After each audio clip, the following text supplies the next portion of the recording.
আসসালামু আলাইকুম। পবিত্র সোয়া স্কুল অ্যান্ড কলেজের অনলাইন ক্লাসে সকল শিক্ষার্থীকে জানাই স্বাগতম। আশা করি তোমরা সকলেই ভালো আছো। সকলে বাসায় ভালোভাবে পড়াশোনা করতেছো। আজ আমরা আলোচনা করব অষ্টম শ্রেণীর গণিত বিষয় নিয়ে। তো আজকের আলোচনায় থাকবে গণিত বিষয়ের দ্বিতীয় অধ্যায় অর্থাৎ মুনাফা। ক্লাস শুরু করার পূর্বেই বলে রাখি, সকলের হাতের কাছে খাতা এবং কলম নিয়ে রাখবে আর গুরুত্বপূর্ণ বিষয়গুলো লিখে রাখবে। যদি কোনো জায়গায় বুঝতে অসুবিধে হয় তাহলে ভিডিওটি বারবার দেখতে থাকবে। তাহলে আর দেরি নয়, চলে যাই মূল আলোচনায়। প্রথমে আমরা জানব এই অধ্যায়ে আমরা কী কী শিখব। আমরা শিখব বিনিয়োগ, ক্রয়মূল্য, বিক্রয়মূল্য, লাভ, ক্ষতি, মুনাফা, আসল বা মূলধন, মুনাফার হার এবং সময়কাল। এছাড়াও এই অধ্যায়ে গুরুত্বপূর্ণ সূত্রগুলো আমরা শিখে নেব। প্রথমেই চলো শিখি বিনিয়োগ কী। বিনিয়োগ হলো একটি মূলধন যা দ্বারা একজন ব্যবসায়ী বা ব্যবসায় প্রতিষ্ঠান তার ব্যবসা সংক্রান্ত সকল কার্যক্রমের ব্যয় সম্পন্ন করেন। আমি আবারও বলছি, বিনিয়োগ হলো একটি মূলধন যা দ্বারা একজন ব্যবসায়ী বা ব্যবসায় প্রতিষ্ঠান তার ব্যবসা সংক্রান্ত সকল কার্যক্রমের ব্যয় সম্পন্ন করেন। ধরো তুমি একটি ব্যবসা করতে চাও। সেই ব্যবসার জন্যে তোমাকে কি করতে হবে? প্রথমেই একটি পণ্য কিনতে হবে। সেই পণ্য কিনতে তোমাকে ব্যয় করতে হবে ক্রয় বাবদ টাকা। এছাড়া ব্যয় করতে হবে যাতায়াত খরচ, কর্মচারী বেতন, প্রতিষ্ঠান ভাড়া ইত্যাদি ইত্যাদি অনেক খরচ ব্যয় করতে হবে। অর্থাৎ তুমি যে মোট খরচ ব্যয় করলে সেটি হলো তোমার ব্যবসায়ের বিনিয়োগ। অর্থাৎ আমরা বিনিয়োগকে কিন্তু বলতে পারি একটি মূলধন। সহজ ভাষায় যদি বলি, বিনিয়োগ হলো একটি মূলধন যা দিয়ে তোমার ব্যবসাটি পরিচালনা করতে পারবে। চলো এবার শিখি ক্রয়মূল্য। ক্রয়মূল্য কী? কোনো পণ্য বা দ্রব্য যে মূল্যে ক্রয় করা হয়, কোনো পণ্য বা দ্রব্য যে মূল্যে ক্রয় করা হয় তাকেই ক্রয়মূল্য বলে। ধরো তুমি বাজার থেকে 10 টাকা দিয়ে একটি কলম কিনলে, তো এই 10 টাকা হচ্ছে তোমার ক্রয়মূল্য। অর্থাৎ যে টাকা দিয়ে তুমি কোনো কিছু ক্রয় করবে সেই টাকাই হচ্ছে ক্রয়মূল্য। চলো এবার শিখি বিক্রয়মূল্য। ধরো তুমি বাজার থেকে 10 টাকা দিয়ে কলম কিনেছিলে। সেই কলমটি তুমি তোমার বন্ধুর কাছে 15 টাকায় বিক্রি করলে। তুমি কত টাকায় বিক্রি করলে? 15 টাকায়। তো এই 15 টাকা হলো তোমার বিক্রয় মূল্য। তাহলে আমরা বলতে পারি কোনো পণ্য বা দ্রব্য যে মূল্যে বিক্রয় করা হয় তাকেই বিক্রয় মূল্য বলে। আমি আবার বলছি, কোনো পণ্য বা দ্রব্য যে মূল্যে বিক্রয় করা হয় তাকেই বলা হয় বিক্রয় মূল্য। এবার আমরা শিখব লাভ। লাভ কি? এই যে কিছুক্ষণ আগে তুমি একটি কলম কিনেছিলে, সেই কলম কত দিয়ে কিনেছিলে মনে আছে? 10 টাকা দিয়ে। 10 টাকা দিয়ে কলম কিনলে তোমার বন্ধুর কাছে বিক্রয় করেছিলে 15 টাকায়। তাহলে তোমার কাছে এখন কত টাকা বেশি হলো? 5 টাকা বেশি হয়েছে।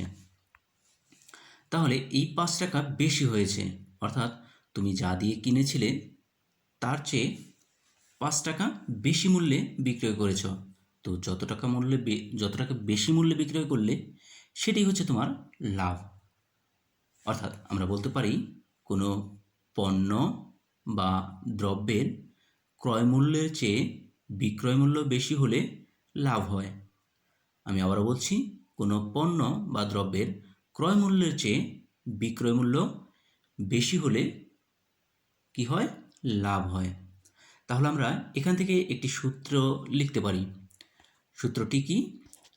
এখান থেকে আমরা লিখতে পারি লাভ সমান বিক্রয় মূল্য বিয়োগ ক্রয় মূল্য, বিক্রয় মূল্য বিয়োগ ক্রয় মূল্য, অর্থাৎ বিক্রয় মূল্য থেকে ক্রয় মূল্য বিয়োগ করলে আমরা লাভ খুঁজে পাই।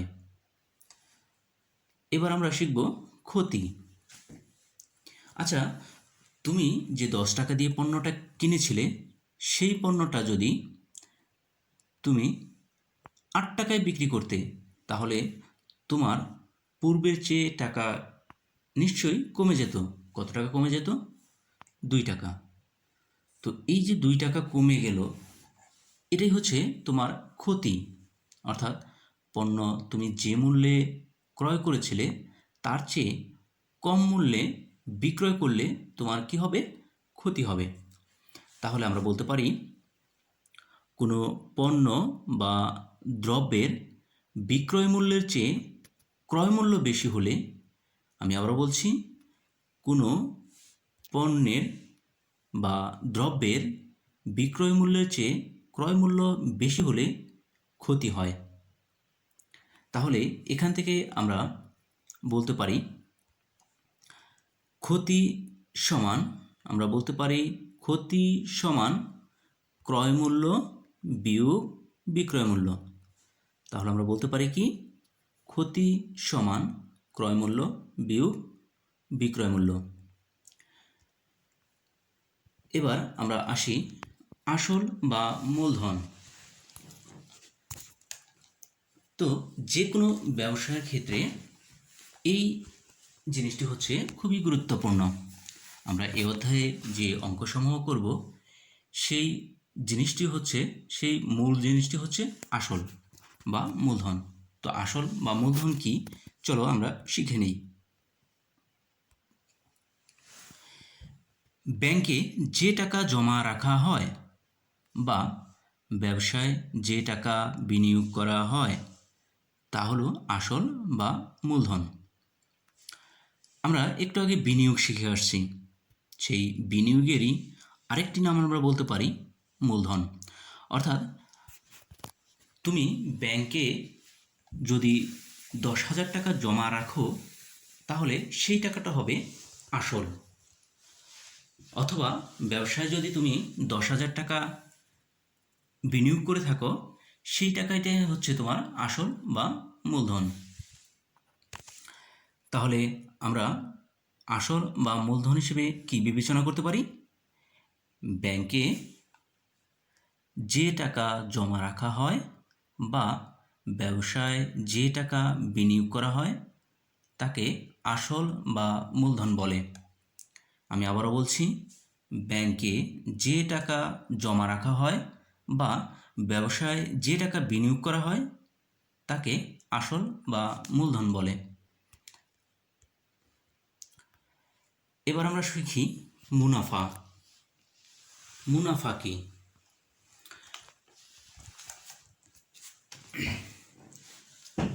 কোনো একটি খাতে অর্থ বিনিয়োগ করার কারণে একটি নির্দিষ্ট সময় পর বিনিয়োগকৃত টাকার পরিমাণ উক্ত নির্দিষ্ট সময় ও নির্দিষ্ট হারের ভিত্তিতে যে অতিরিক্ত অর্থ পাওয়া যায় তাকে মুনাফা বা সুদ বলে। আমরা আবারও বলছি, কোনো একটি খাতে অর্থ বিনিয়োগ করার কারণে একটি নির্দিষ্ট সময় পর বিনিয়োগকৃত টাকার পরিমাণ উক্ত নির্দিষ্ট সময় ও নির্দিষ্ট হারের ভিত্তিতে যে অতিরিক্ত অর্থ পাওয়া যায় তাই হচ্ছে মুনাফা বা সুদ। তাহলে আমরা একটি উদাহরণ দেখে আসি। ধরো তুমি ব্যাংকে 10,000 টাকা জমা রাখলে। 1 বছর পর তুমি ব্যাংকে গিয়ে দেখলে তোমার 10,400 টাকা হয়েছে। 400 টাকা কোথা থেকে হলো? এই 400 টাকা ব্যাংক তোমাকে উদ্ধৃত্ত দিয়েছে, অর্থাৎ তোমাকে অতিরিক্ত অর্থ দিয়েছে।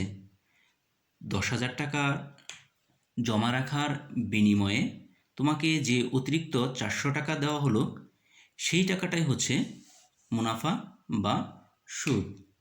অর্থাৎ কোনো ব্যবসায় বা কোনো ব্যাংকে টাকা জমা রাখার পর নির্দিষ্ট সময় পর যে অতিরিক্ত অর্থ পাওয়া যায় তাই হচ্ছে মুনাফা বা সুদ। আমরা আবারও এই সংজ্ঞাটি পড়ে নেই। কোনো একটি খাতে অর্থ বিনিয়োগ করার কারণে একটি নির্দিষ্ট সময় পর বিনিয়োগকৃত টাকার পরিমাণ উক্ত নির্দিষ্ট সময় ও নির্দিষ্ট হারের ভিত্তিতে যে অর্থ পাওয়া যায়, যে অতিরিক্ত অর্থ পাওয়া যায় তাকে মুনাফা বা সুদ বলে। নিশ্চয়ই তোমরা বুঝতে পেরেছ। এবার আমরা শিখব এই মুনাফার প্রকারভেদ। মুনাফা দুই ধরনের। মুনাফা কয় ধরনের? দুই প্রকার। তো একটি হচ্ছে সরল মুনাফা, অপরটি চক্রবৃদ্ধি মুনাফা। একটি সরল মুনাফা, আরেকটি চক্রবৃদ্ধি মুনাফা। তো এবার আমরা জানি সরল মুনাফা কি।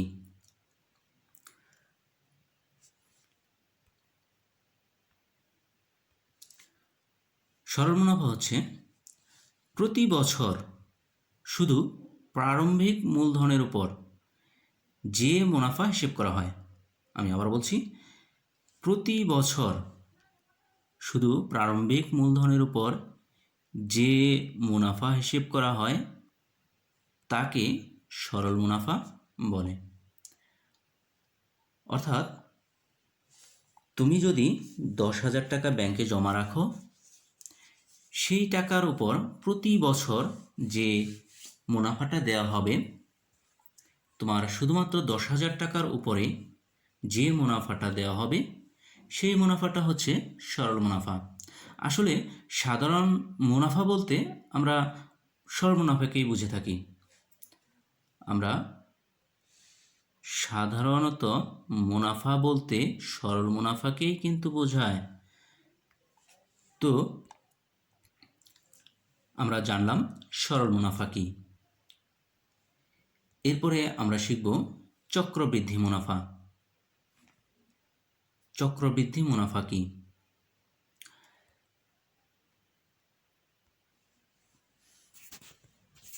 চক্রবৃদ্ধি মুনাফা হচ্ছে, এই মুনাফাটা একটু খেয়াল রাখবে, এই মুনাফাটা প্রতি বছর বৃদ্ধি পাবে। কিভাবে সেটা আমরা সংজ্ঞা থেকে জেনে নিই।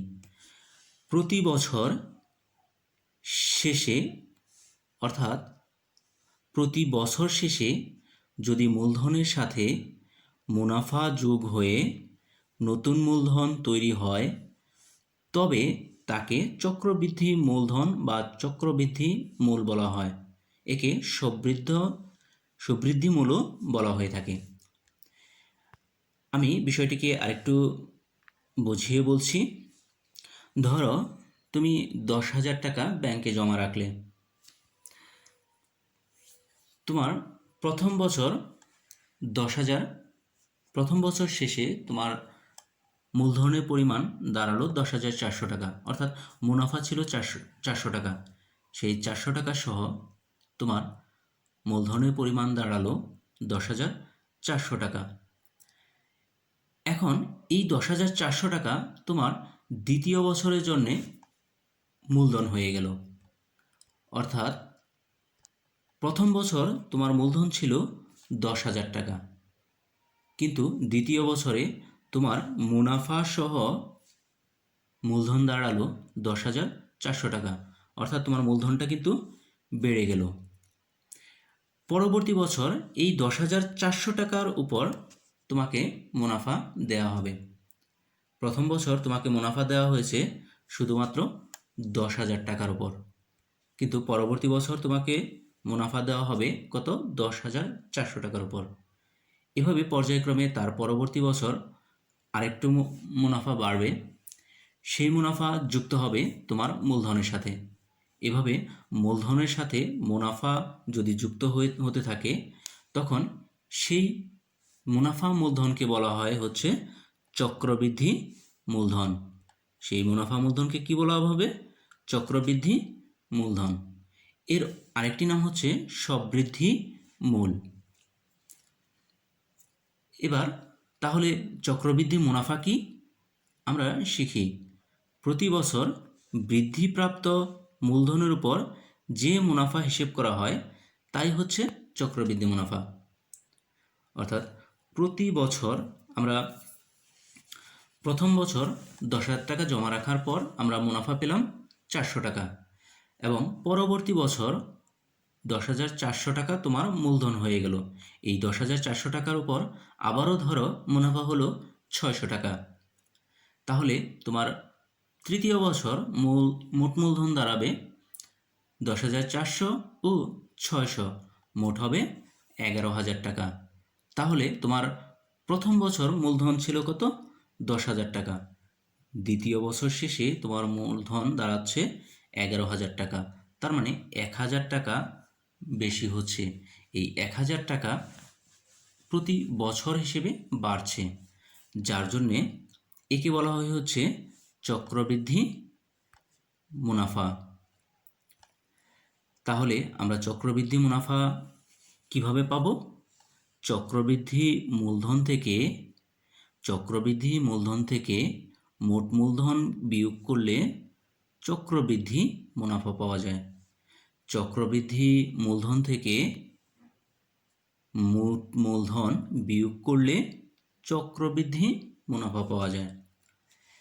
তাহলে আমরা এখান থেকে কি শিখলাম? চক্রবৃদ্ধি মুনাফা। এরপর আমরা শিখব মুনাফার হার। মুনাফার হার কি? মুনাফার হার হলো 100 টাকার এক বছরের মুনাফাকে মুনাফার হার বা শতকরা বার্ষিক মুনাফার হার বলে।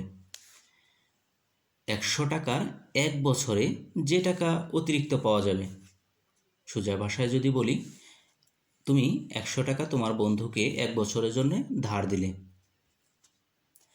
তো এই জন্যে তোমাকে 10 টাকা বেশি দেওয়া হলো, অর্থাৎ পরবর্তী বছর তোমাকে 110 টাকা দেওয়া হলো। তার মানে এই যে 10 টাকা বেশি দেওয়া হলো, এই 10 টাকাই হচ্ছে তোমার মুনাফার হার, তার মানে শতকরা মুনাফার হার। তাহলে মুনাফার হার কি? মুনাফার হার হচ্ছে যে 100 টাকার এক বছরের মুনাফা। 100 টাকার এক বছরের মুনাফাকে বলা হয় মুনাফার হার বা শতকরা বার্ষিক মুনাফার হার। এবার আসি সময়কাল। সময়কাল কি? সময়কাল হচ্ছে যে সময়ের জন্য মুনাফা হিসেব করা হয়। আমরা একটু আগে হিসেব করলাম 100 টাকার এক বছরের মুনাফা। আসলে কত বছরের জন্য হিসেব করছি? সেটা হচ্ছে এক বছরের। এই যে এক বছরের জন্য একটা নির্দিষ্ট সময়ের জন্য আমরা হিসেব করলাম, সেই নির্দিষ্ট সময়টাকেই আমরা বলতেছি সময়কাল। এখানে অর্থাৎ যে সময়ের জন্য মুনাফা হিসেব করা হয় তাকে বলা হয় সময়কাল। আমি আবারও বলছি, যে সময়ের জন্য মুনাফা হিসেব করা হয় তাকে সময়কাল বলে। তাহলে চলো বন্ধুরা, এবার আমরা এই অধ্যায়ের গুরুত্বপূর্ণ সূত্রগুলো শিখে নিই। এই অধ্যায়ের গুরুত্বপূর্ণ সূত্র হচ্ছে সরল মুনাফার সূত্র, I সমান PRN। I সমান PRN। তো আমরা এইগুলো এখানে যে অক্ষরগুলো ব্যবহার করা হয়েছে, I, P, N, R, এই বিষয়গুলো, এই অক্ষরগুলো সম্পর্কেও আমরা পরিচিত হয়ে নেব। তো আমরা পরিচিত হয়ে নেই। এখানে I বলতে কি বোঝানো হয়েছে? এখানে I বলতে বোঝানো হয়েছে সরল মুনাফা। এখানে I বলতে বোঝানো হয়েছে কি? I বলতে বোঝানো হয়েছে সরল মুনাফা। I বলতে বোঝানো হয়েছে সরল মুনাফা বা ইন্টারেস্ট। এরপরে আছে P। এরপরে আছে কি? P। পিতে কি বোঝানো হয়েছে? পিতে বোঝানো হয়েছে আসল বা মূলধন। পিতে বোঝানো হয়েছে আসল বা মূলধন। এর ইংরেজি নামটা কি? এর ইংরেজি নামটা হচ্ছে প্রিন্সিপাল। আমরা কিন্তু এর আগে আসল বা মূলধন সম্পর্কে জেনে এসেছি। এরপরে আছে আর। এরপরে আছে কি? আর। তো আর সমান কি বুঝিয়েছে? আর সমান বুঝিয়েছে মুনাফার হার। আর সমান বুঝিয়েছে মুনাফার হার। তো এর ইংরেজি নামটা কি? এর ইংরেজি নামটা হচ্ছে rate of interest. Rate of interest. তাহলে আমরা এখান থেকে এই বিষয়গুলো শিখলাম। এছাড়া আরেকটি অক্ষর রয়েছে, সেটি হচ্ছে এন। এনতে কি বোঝানো হয়েছে? এনতে বোঝানো হয়েছে সময়। এনতে বোঝানো হয়েছে কি? সময় বা টাইম। আমরা সময়কাল সম্পর্কে জেনে এসেছি। এরপরে আমরা শিখব হচ্ছে আরেকটি সূত্র, এ সমান পি প্লাস আই। এ সমান কি? P plus I. এ সমান পি প্লাস আই। আমরা আই সমান আমরা আগের অংশে শিখে আসছি পি আর এন। আই সমান কি শিখে আসছি? P R N. তো আমরা পরের লাইনে আয়ের পরিবর্তে পি আর এন বসিয়ে দিতে পারি। আয়ের পরিবর্তে পি আর এন বসিয়ে দিতে পারি। আচ্ছা, এবার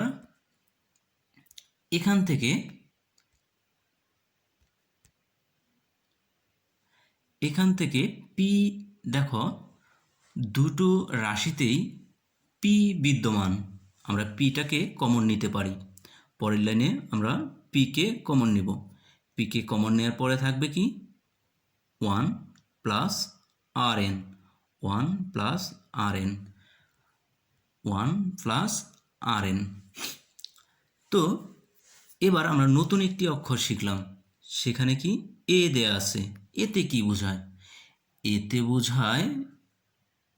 বোঝায় মুনাফা আসল। এতে কি বোঝায়? মুনাফা আসল। এর ইংরেজি নামটা হবে টোটাল অ্যামাউন্ট। ইংরেজি নামটা কি হবে? Total amount. তো বন্ধুরা, আজকে আমরা এই অধ্যায়ের সূত্রসহ বিস্তারিত আলোচনা করলাম। এখানে একটি কথা বলে রাখি, এই সূত্রগুলো যদি আমরা বাংলায় পড়ি তাহলে কি দাঁড়ায়? দেখো, আমরা এখানে লিখেছি আই সমান পি আর এন। আই সমান পি আর এন। আইতে কি? সরল মুনাফা। আই সমান মুনাফা। আমরা এভাবে বলতে পারি মুনাফা। পিতে মূলধন বা আসল, আরতে মুনাফার হার, এনতে সময়। আমরা কিন্তু পঞ্চম শ্রেণীতে এই সূত্রটা শিখে এসেছি। সেই সূত্রটা বাংলায় ছিল মুনাফা সমান আসল গুণ মুনাফার হার গুণ সময়।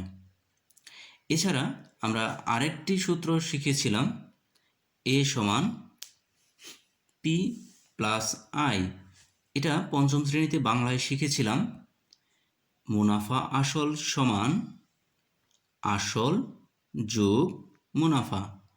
আসল যোগ মুনাফা। তো সেই সূত্রটি আমরা ইংরেজিতে এখন শিখছি। তো বন্ধুরা, আজকে আমরা এই অধ্যায়ের গুরুত্বপূর্ণ বিষয়গুলো শিখলাম। আশা করি তোমরা এখান থেকে বুঝতে পেরেছ। যদি এখানে বুঝতে অসুবিধা হয়, আমি আবারও বলছি, ভিডিওটি বারবার দেখো, তাহলেই বুঝতে পারবে। আমরা পরবর্তী বিষয় নিয়ে পরের পর্বে আলোচনা করব। এই অধ্যায়ের পরের পর্বটি শীঘ্রই তোমরা পেয়ে যাবে। পরের পর্বে আমরা বিভিন্ন সমস্যাগুলো সমাধান করব। এই অধ্যায়ের বিভিন্ন যে অঙ্কগুলো আছে সেই অঙ্কগুলো সমাধান করব। তো আজকে এই পর্যন্তই। সকলেই ভালো থাকবে। আর এই করোনাকালীন সময়ে সকলেই ঘরে থাকবে, মাস্ক ছাড়া বাইরে বের হবে না এবং সবসময় হাত ধুয়ে থাকবে। ধন্যবাদ সবাইকে। তাহলে সবাই ভালো থাকবে। খুদা হাফেজ। আসসালামু আলাইকুম।